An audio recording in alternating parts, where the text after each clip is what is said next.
स्वागत है दोस्तों मेरे YouTube चैनल में। आज हम सुनने जा रहे हैं बेताल पच्चीसी की 9वीं कहानी राजकुमारी अनंगरती की कथा। तो चलिए दोस्तों शुरू करते हैं। पहले की भांति उस शीशम वृक्ष के पास पहुंचकर राजा विक्रमादित्य ने बेताल को फिर से नीचे उतारा और उसे अपने कंधे पर डालकर गंतव्य की ओर चल पड़ा। रास्ते में फिर बेताल मौन भंग किया। राजन, कहा राज्य का सुख भोग और कहा रात के इस प्रहर में इस महाशमशान में घूमना। क्या तुम भूत प्रेतों से भरे इस शमशान को नहीं देखते जो रात में भयानक बना हुआ है और जहाँ चीता के धुएं की तरह अंधकार बढ़ता जा रहा है? तुमने उस योगी के कहने पर न जाने क्यों इस असाध्य कार्य को करना स्वीकार कर लिया है। मुझे यह सोचकर तुम पर दया आ रही है। तुम्हारा श्रम भुलाने के लिए मैं तुम्हें फिर से एक कथा सुनाता हूँ ताकि तुम्हारा मार्ग सुगम हो। तब विक्रमादित्य ने सहमति देने पर बेताल ने यह कथा सुनाई। अवंती में एक नगरी है जिसे सृष्टि के आरंभ में देवताओं ने बनाया था। सर्पों और भस्म से विभूषित शिव के विराट शरीर के समान वह नगरी भी बहुत विशाल थी और ऐश्वर्य के प्रत्येक साधन से सुशोभित थी। जो नगरी सतयुग में पद्मावती, त्रेता में भोगवती तथा द्वापर में हिरण्यवती कही जाती थी, वही कलयुग में उज्जैनी के नाम से प्रसिद्ध हुई। उस उज्जैनी में वीरदेव नाम के एक राजा थे जो भूपतियों में श्रेष्ठ थे।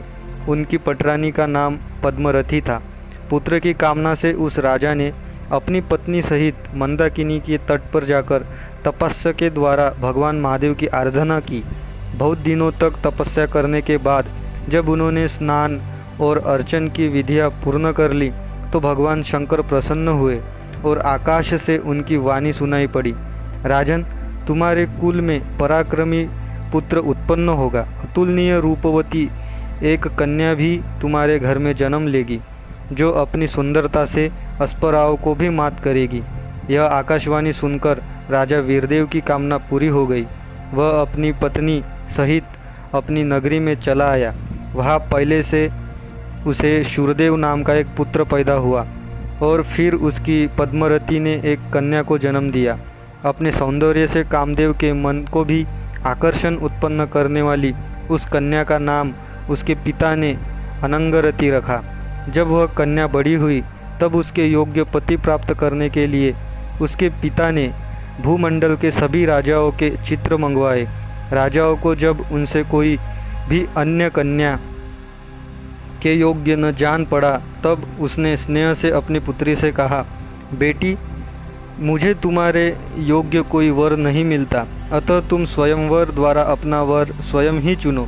पिता की यह बात सुनकर उस राजकुमारी ने पिताजी लज्जा के कारण स्वयंवर नहीं करना चाहती, किंतु जो भी सुरूप युवक कोई अनूठी कला जानता हो आप उसी से मेरा विवाह कर सकते हैं। इससे अधिक मैं और कुछ नहीं चाहती। अपनी कन्या अनंगरती की बात सुनकर राजा उसके लिए वैसे ही वर की खोज करने लगा।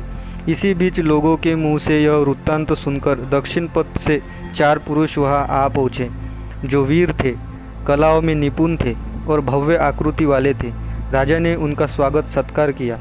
तब उस राजपुत्री की इच्छा रखने वाले वे चारों पुरुष एक के बाद एक राजा के अपने अपने कौशल्य का वर्णन करने लगे। उनमें से एक ने कहा, मैं शूद्र हूँ, मेरा नाम पंचपट्टिक है। मैं प्रतिदिन 5 जोड़े उत्तम वस्त्र तैयार करता हूँ। उनमें से एक जोड़ा वस्त्र मैं देवता को चढ़ाता हूँ और एक जोड़ा ब्राह्मण को देता हूँ। एक जोड़ा मैं पहनने के लिए रखता हूँ। इस राजकन्या का विवाह यदि मुझसे होगा तो एक जोड़ा मैं इसे दूंगा और एक जोड़ा वस्त्र बेचकर मैं अपने खाने पीने का निर्वाह करूँगा। अतः इस अनंगरती का विवाह आप मुझसे करें। पहले पुरुष के बाद दूसरा बोला, राजन, मैं भाषाज्ञ नामक वैश्य हूँ। मैं सब पशु पक्षियों की बोलियाँ जानता हूँ और समझता हूँ, अतः इस राजपुत्री को आप मुझे दे दें। अनंतर जब दूसरा ऐसा कह चुका तो तीसरा बोला, राजन, मैं एक पराक्रमी क्षत्रिय हूँ। मेरा नाम खड़ंगधर है। खड़ग विद्या में मेरी बराबरी करने वाला इस धरती पर कोई नहीं। अतः राजन, आप अपनी कन्या का विवाह मुझसे ही करें। यह सुनकर चौथा बोला, मैं एक ब्राह्मण हूँ। राजन, मेरा नाम जीवदत्त है। मेरे पास ऐसी विद्या है जिससे मैं मरे हुए प्राणियों में जान डाल देता हूँ। अतः ऐसे कार्य में दक्ष मुझको आप अपनी कन्या के लिए प्रतिरूप में स्वीकार करें। दिव्य देश वाले उन चारों पुरुषों के ऐसा करने पर राजा सोच में पड़ गया और विचार करने लगा कि वह किसके साथ अपनी कन्या का विवाह करे। इतनी कथा सुनाकर बेताल ने विक्रमादित्य से पूछा, राजन, अब तुम ही बताओ कि राजकुमारी अनंगरती का विवाह उन चारों में से किसके साथ होना चाहिए। जानकर भी यदि तुम इसका सही उत्तर नहीं दोगे तो मेरे श्राप द्वारा तुम्हारे सिर के 100 टुकड़े हो जाएंगे। यह सुनकर बेताल को राजा विक्रमादित्य ने बताया, योगेश्वर, आप समय बिताने के लिए ही मुझे मौन भंग करने का विवश करते हैं, अन्यथा आपका यह प्रश्न कौन बड़ा जटिल है। आप स्वयं ही सोचिए, उस शूद्र जुलाहे को क्षत्रिय कन्या कैसे दी जा सकती है? वैश्य को भी क्षत्रिय कन्या नहीं दी जा सकती, और फिर उसे जिसे पशु पक्षियों की भाषा का ज्ञान है उसका भी क्या उपयोग है? तीसरा, जो ब्राह्मण अपना स्वयं का काम छोड़कर बाजीगर बन गया है, वह भी उसके पति होने के योग्य नहीं है, क्योंकि वह ब्राह्मण अपना काम छोड़कर पतित बन गया है। अतः राजपुत्री के योग्य तो वह क्षत्रिय पुरुष है, उसी से राजपुत्री का विवाह करना उचित है जो कुल के समान है, अपनी विद्या जानने वाला तथा पराक्रमी है। राजा की बात सुनकर बेताल ने कहा, राजन, तुमने बिल्कुल सही उत्तर दिया। राजकुमारी का विवाह उसी से होना चाहिए, क्योंकि समान कुल और पराक्रमी व्यक्ति के साथ ही कन्या का विवाह अनुकूल होता है।